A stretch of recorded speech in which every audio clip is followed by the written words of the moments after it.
Thank you very much, sir.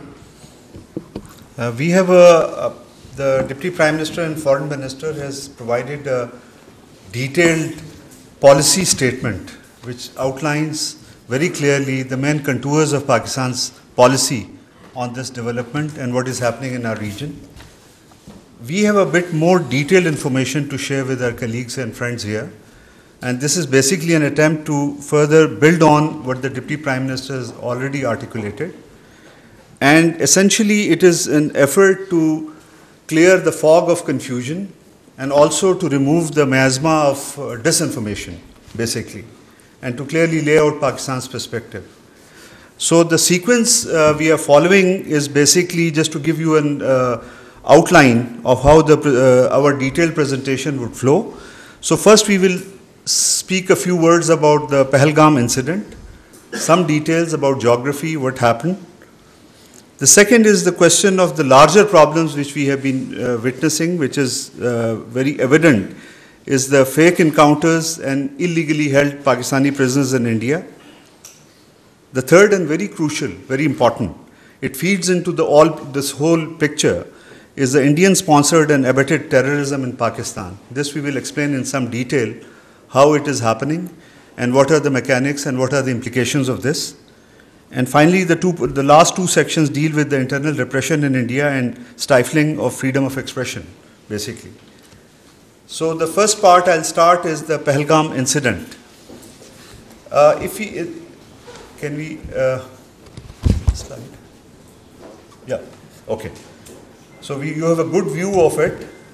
The incident occurred in Pahalgam, which is about 230 kilometers from the line of control, or 100 kilometers the crow flight distance.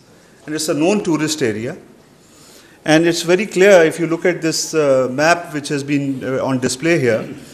The area is hilly and slightly treacherous in nature.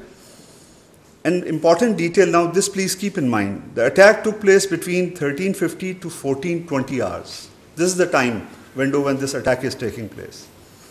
But the FIR was registered at 1430 hours, within 10 minutes.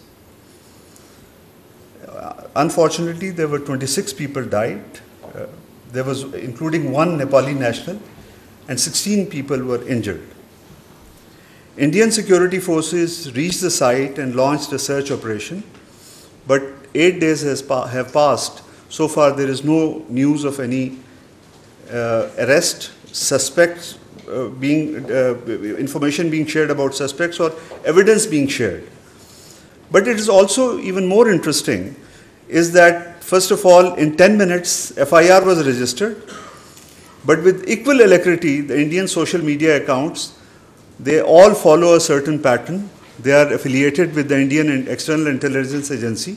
We will give more detail about that. And they, in 10 minutes time, I think the attack lasted till 1420 hours. Within short span of time, immediately Pakistan started being blamed, although there was no evidence, nothing, no detailed information, but this being was pinned on Pakistan very, very quickly. And this is something very interesting to reflect on. The next, no, it's a pichli slide pe jaye. The slide before this. Yes. The other point is also you have to keep in view that when we are talking about 10-minute difference between the writing of FIR and the incident, it is a hilly track. Its minimum time is 30 minutes you need to get to the police station. This is very important to keep in view. So, but again, just to repeat myself, sounding repetitive, but the FIR is registered in a matter of 10 minutes.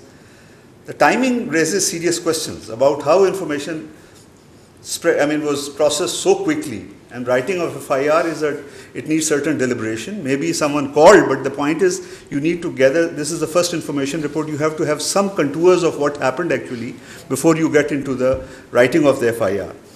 And that too in such difficult terrain, how all of this was done, basically.